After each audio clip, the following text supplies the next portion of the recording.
Hello everyone. We'll start our program first with an opening prayer to be led by the priest. So our listeners so say for seat.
For the very inspiring prayer.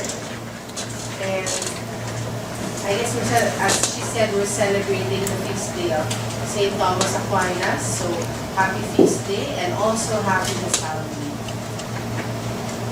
So next part of our program is the opening message from the director of the Center for Education Access and Development.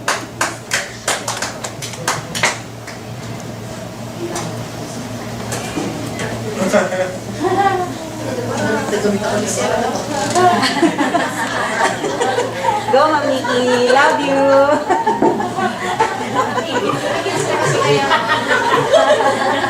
Ayaw mag-pray. Kailangan sa likod ako banda kasi kayo pa yan. So, as we always say, thank you for coming, making the decision for you to come here and take part in this event. This opportunity will always be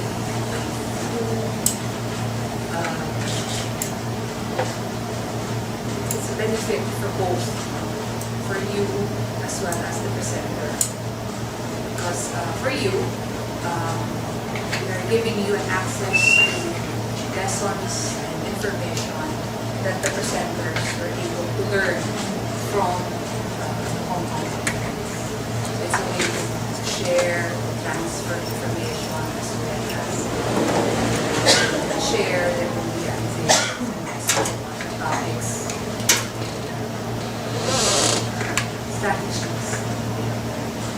The same way, having this event forces the presenters to process also their own learnings, what they learned in the conference. Forcing ourselves to process what we have learned is a way to practice, is a way to bring further more learning, bring further additional lessons, additional insights, additional ideas. Originally, we don't have it, but because this event is asking us to share it equally to you what we have done, it helps us process all those lessons and in a way leads us to our own development and goals. So it's a two-way benefit for you as well as for us. So as much as we give thanks to the presenter, thank you for presenting, we also want to give thanks to you for coming, for paying attention, for making notes. With the challenge, of course, that after you leave the room, after you learn the lessons, you pick up the key important topics or lessons. The challenge is always, what now would you do with the lessons, the topics that you learned? So will it be just lesson notes, ready? Or just like the presenters, we will be challenged, process what you learned, and then apply it to your classes. To your boyfriend, girlfriend, meron ba? Yes. So yun, so that's the invitation for everyone. So thank you, and advance happy Valentine's. I present to you now the presenters. Thank you.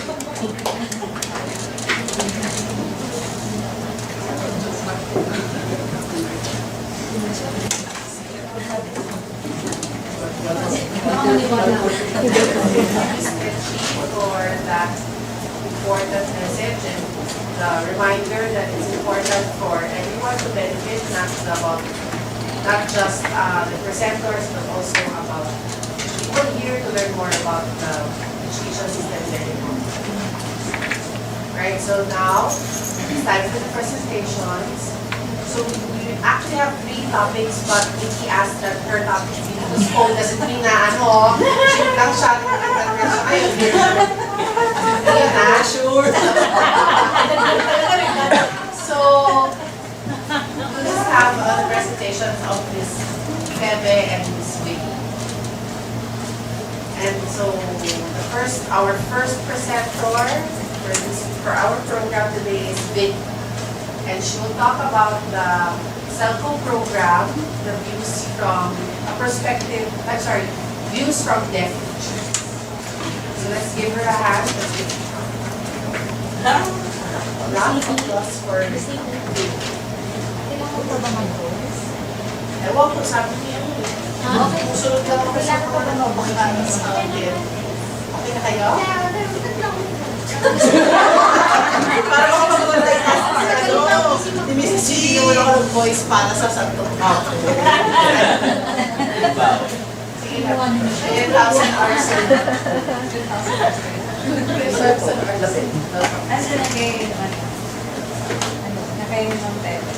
So this is the title of my presentation, the SLCO program, Views from Deaf Teachers.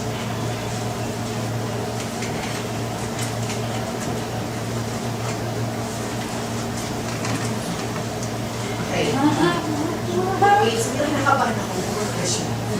Right, so the lecturer from Hong Kong was Mr. Ricky. So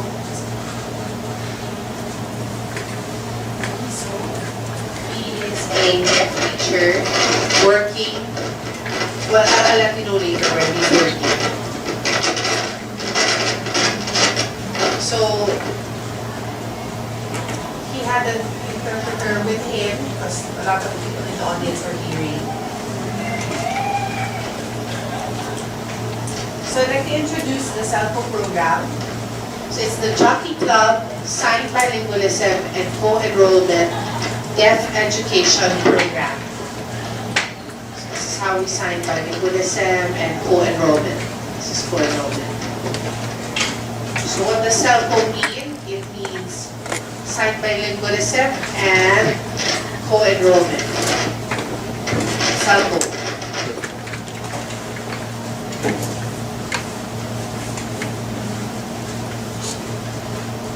But also a short term for it is JC, SLCO, because of the Jockey Club support given. So JC SLCO. And this program was established in August of 2006. That was when they started this program. And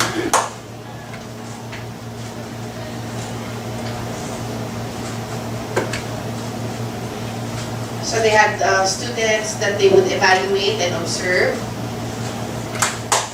in a school setting. So they had deaf and hearing students being screened in a school. And there was literacy and signing involved. So bilingualism. And there was all of this in a classroom process. So it's a SLCO program. There were 36 deaf students that were integrated in a mainstream school. So we had deaf persons in a hearing class, or deaf and hearing people in one class. There were about 5 to 7 deaf students. There's about 20 hearing students in one class. So the guiding principles for this there are two. First is bilingualism and the second is co-enrollment. Co-enrollment. So there were a group of deaf teachers who were immersed in the partner school.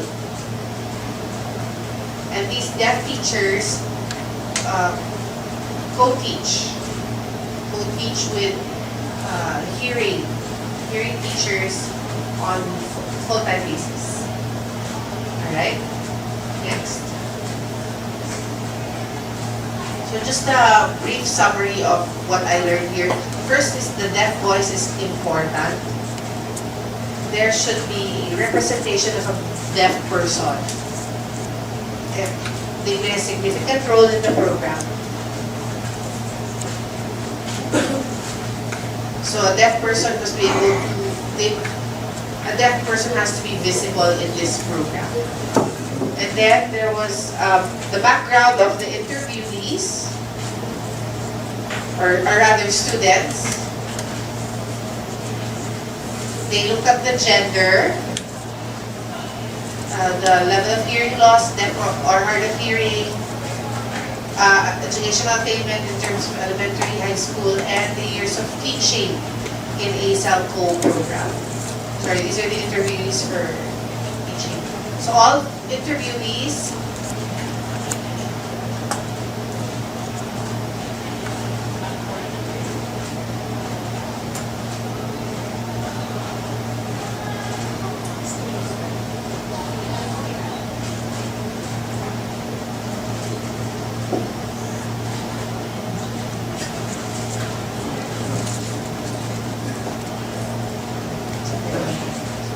anyway, all teachers finished their primary and secondary education in deaf schools. So these are the deaf teachers. Right? These are the deaf teachers and they're of the SLCO program. This is the presenter. He's the only male teacher.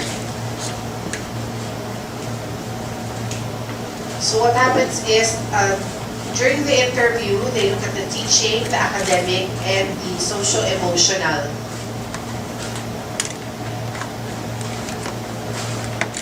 So for teaching, there's bilingualism, co-teaching, and for academic, there's curriculum and participation. And for social-emotional, there's the socialization aspect, deaf identity, and others. Now, the views of the deaf teachers.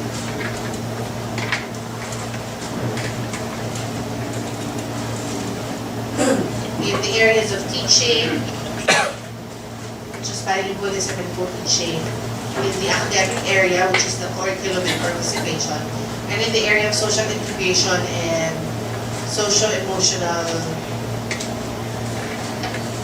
aspect. So teaching bilingualism, they say that sign language is a language too. And it's important to include both signed and spoken languages that are normal to deaf students, quote unquote, normal to deaf students. And hearing teachers will remind the deaf students of what the teacher would say, and the deaf teachers would teach hearing students sign language. So one of the teachers gave this quote: teachers support both signed and spoken language, and they can choose either one. So signed or spoken can be used. Now because, next please. So because both the signed and spoken language are available, for the deaf students, they learn as much, or that they learn the same as what hearing students learn, and they don't miss out on anything. And they can also associate new words with signs. They become confident in sign language. And they're actively able to participate in asking and answering questions. And they use natural sign to learn. And although they may not understand fully. For hearing students, they would not discriminate the deaf students. They would know or be aware of their sign language, so there won't be any discrimination. And sometimes they would interpret for the deaf students. If a lesson was missed or something was missed, then the hearing students can interpret for the deaf students. So another teacher said that there's good and bad in co-teaching. So that this was a statement from Ms. Jones. So the good is that we learn from both teachers, deaf and hearing teachers, through oral language and signing. And deaf teachers can understand the needs of the deaf students.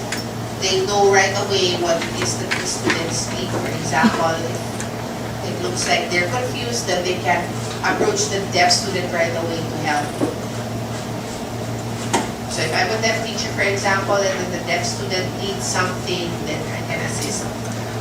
Hearing and deaf teachers also complement each other. They're able to discuss, exchange ideas,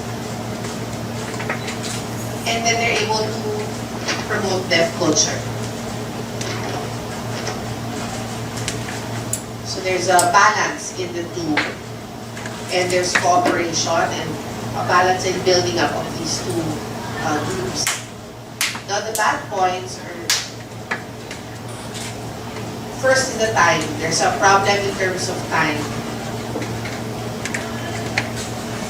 And then the signing or proficiency in sign language is limited.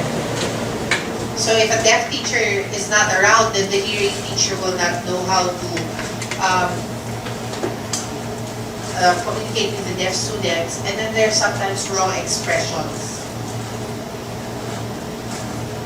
then most of the time, the role of deaf teachers is assisting as interpreters.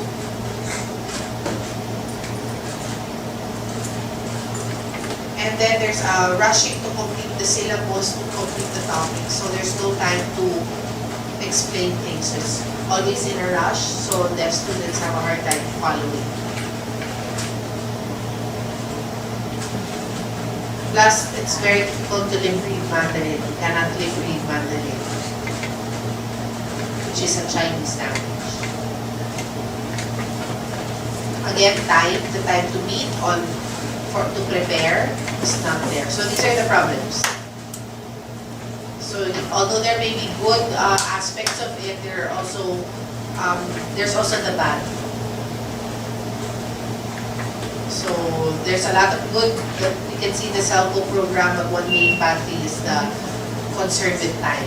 Now, 4 factors leading to good teaching in the SLCO program is first the willingness to cooperate with deaf people.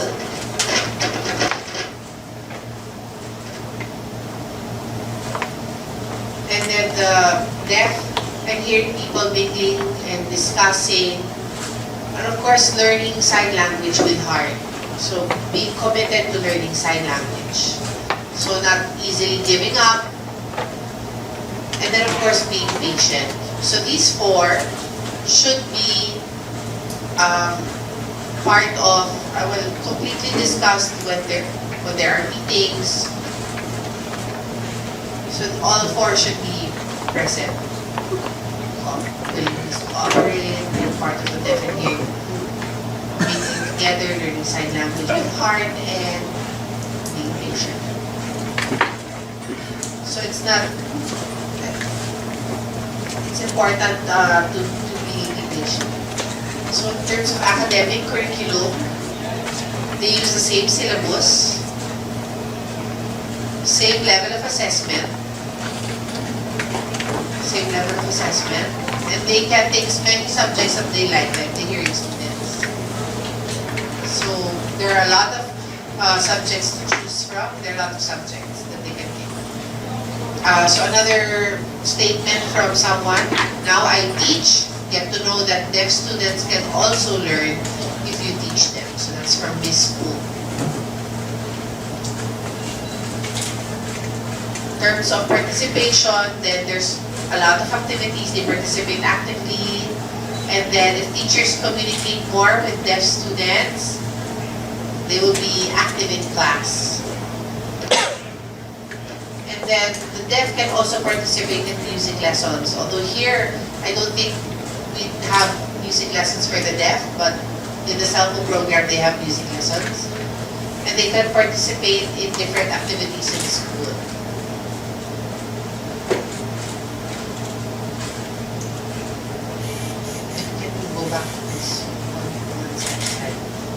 So the caption of the picture is participating in different activities. So this is an assessment.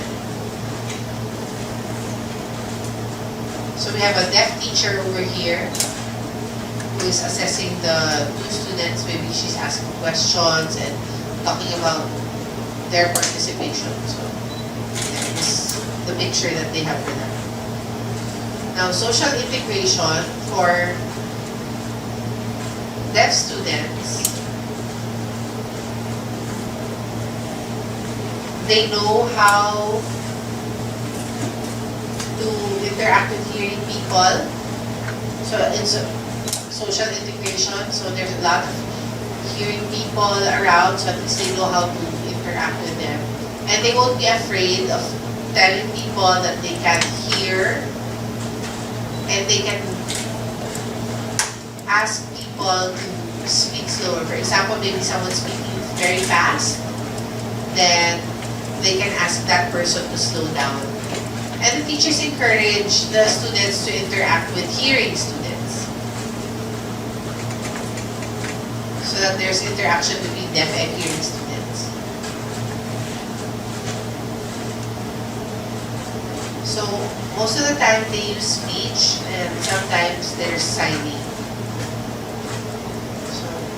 There's oralism also in that program. For hearing students,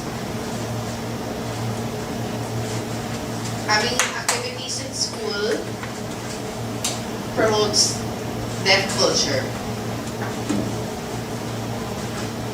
And then there's an understanding that there is no problem with regards to deaf people. They can also understand. And they'll know what to do when they come across deaf people or when they are introduced to deaf people.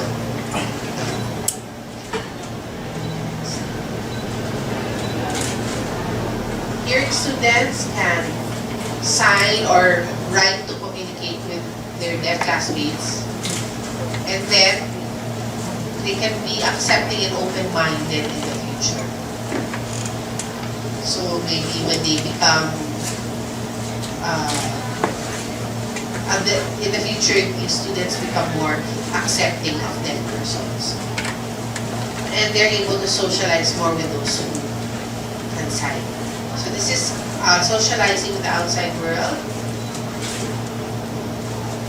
Looks that the students are happy. And we have one person discussing something with them, I guess speaking. Sayang walang audio, there's no video for this component. The social emotional aspect, especially deaf identity. Most deaf students have a high acceptance. And then, since they have two languages, oral and signing, then they don't feel ashamed. So it's not like they're pretending to be hearing people, but there's no shame, they know what to do. So there's presence of deaf teachers. Now, not all students accept that they are deaf.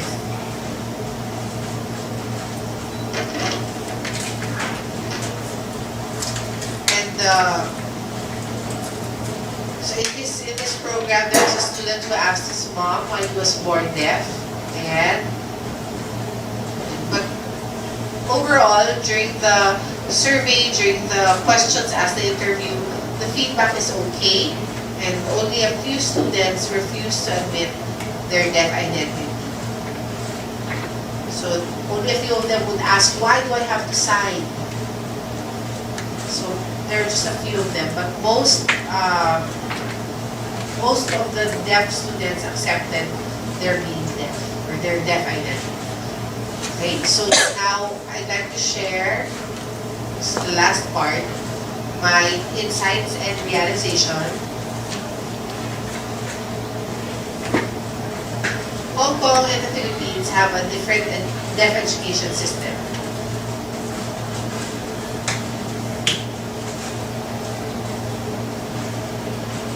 Here in the Philippines, it's more mainstream, but for example, we have mainstream, but there is it's the use of an interpreter. For example, Manila High School, there's no co-teaching that happens, but they have an interpreter present. In Hong Kong, it's co-teaching because the deaf person also knows what's in the syllabus and can discuss the lessons with the teachers.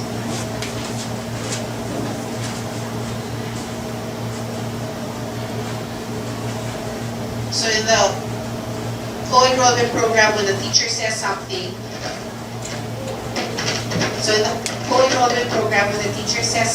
then the hearing teacher will say something or explain the lesson. Then the deaf teacher has an opportunity to explain this to the deaf students, and so they progress at the same pace.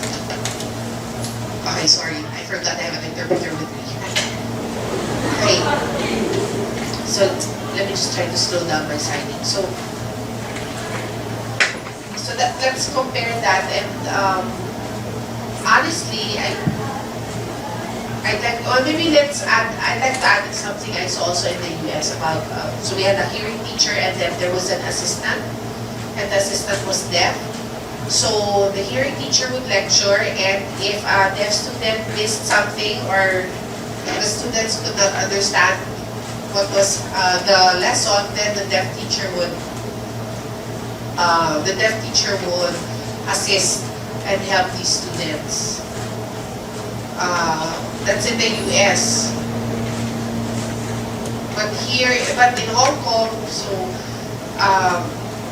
in Hong Kong, then the system is different. They have a deaf teacher also, and the syllabus progresses for the deaf and hearing students at the same time. But in the Philippines, we're a bit delayed. Yes, we have mainstreaming, but I guess time is also difficult for us. Delayed in time. Let's say in Hong Kong, when there's someone who's lecturing in sign, or let's say co-teaching in Hong Kong,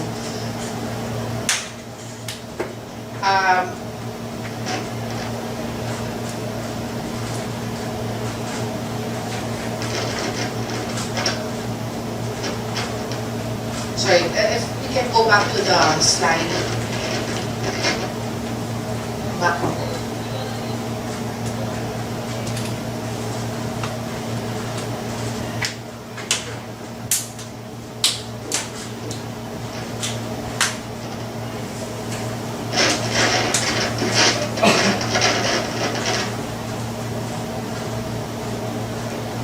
So it's one of their general problems, that it's time consuming. So there's not enough time for the subjects.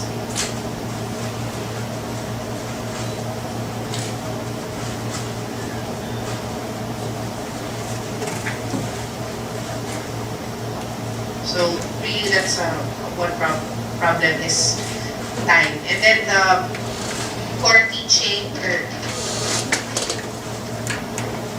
so there's our core teachers, there's a group of teachers who discuss or who meet together about the class. So this after a class session is done, then discussions happen. And those are core teachers. And then they can discuss the lessons for the next day. I think that's a good thing that's done. So there's group. It's a strong group of teachers. So there's no walang away. It's a strong group there that works together. I also realized that hearing teachers need to interact with deaf people. Like in Hong Kong, teachers don't know, the hearing teachers don't know how to sign. If the deaf teacher doesn't come, then the hearing teacher will not know how to communicate with the deaf person. But if they interact with deaf people, learn how to sign, then they'll know how to communicate with their deaf students. And then I like both the bilingualism and co-teaching idea. But for Hong Kong, which is an oral school, they have hearing and deaf students in one school. Maybe, I don't know, maybe we can also it can also be suggested to them to set up a deaf school or a self-contained deaf school. But for now, what they're doing is that they are mainstreaming their students. Here in the Philippines, the model high school for the deaf, I think, is a deaf students only. So I don't know if we want to mainstream, but it's an all-deaf student. It's a self-contained class. But I think here, I think it's a better idea to have self-contained classes. But my realization is that, and I'll take this from an article, fear towards the hearing world can be reduced. Pwede mabawasan. Because maybe sometimes, our experiences, we're not comfortable meeting hearing people. And we see problems or how do we communicate with them. Maybe you've all had that experience in the past. You'd be a little bit afraid on how to interact with the hearing. But in this, what I saw through this and in the discussions on bilingualism, the co-enrollment program, then I think that the fear towards the hearing world can be reduced. So in mainstreaming situations where there are deaf and hearing persons, students present, then I like to think that the fear towards the hearing is minimized. And so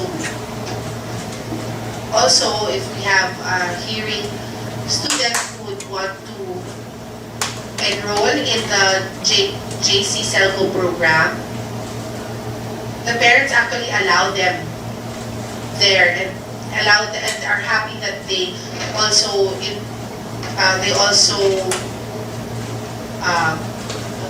socialize with deaf persons. So it's a great school where there's access to a deaf hearing people have access to a deaf school. So that's the hearing, also a hearing person. Something positive also for the hearing. But here, and when they have assessments, they have interviews, they did an initial gathering of data to serve as proof.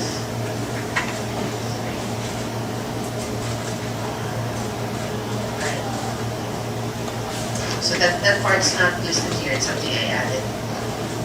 Now, about the practical applications of this, from what I learned at Hong Kong, first is a high expectation. For example, there's a high expectation in terms of technology. Like we have students, the government gives things to students, so expectation of bilingualism, or that we have high expectations of students. Second is bilingualism. They are required also learn how to write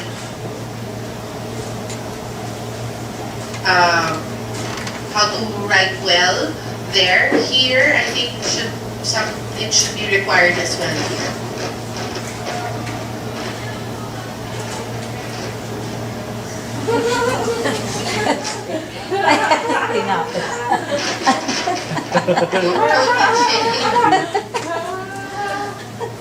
Co-teaching.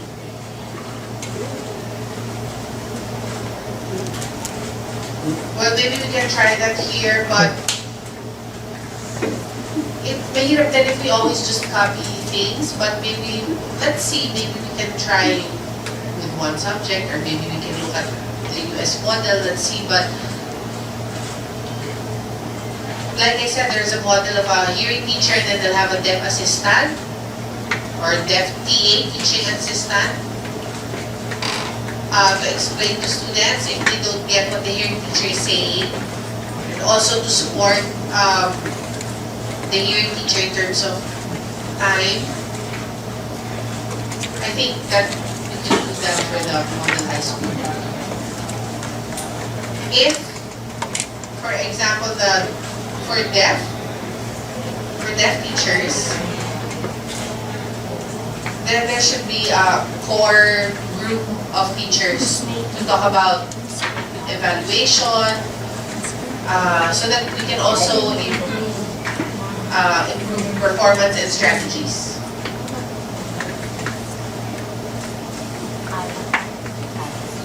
Or it can also be that we'll have a hearing teacher and we'll have a deaf teacher, or maybe just one deaf teacher. That I think that's what we can use for the model high school. So again, with the core teachers, that they should have meetings, discussions about the results of the class, what happened after class, what happened in class. They can discuss it after class. They can talk about their responsibilities as teachers. And there's a lot of things that can be discussed. And then assessment. What is their perspective, or their views, or their assessment of bilingualism, for example, for a particular topic? What do they understand? So for example, I'm a deaf student from the province, for example. Let's say Calibo. And the signing is different. And then I enter the model high school or the high school. And first, maybe I'm assessed, or my signing is assessed, and maybe I'm given, my signing is assessed, and then after, let's say, 4 years of high school before I graduate, then an assessment can be done again to see if I really did improve upon entry from the time that I entered to the time that I graduated, if I was smarter, more intelligent. So I think that it's important to have assessment to see the strengths and weaknesses. So it's not just, so that we can also give seminars, workshops, activities, so what the student has learned, and then we can do an assessment after, before they graduate and after the 4 years of learning. So I think that we should have an assessment. Also in terms of sign language. So for example, so again, assessment in both the writing and in the signing. So for example, in the writing, when they first enter school, maybe really bad way of writing, bad grammar. So after 4 years, what happens? Is there an improvement? Or if there's no improvement before they graduate, so what's going to happen there? So we need that assessment. The school should be able to keep this, and at least it's data to be used, it's information to be used. Next. Thank you. Thank you.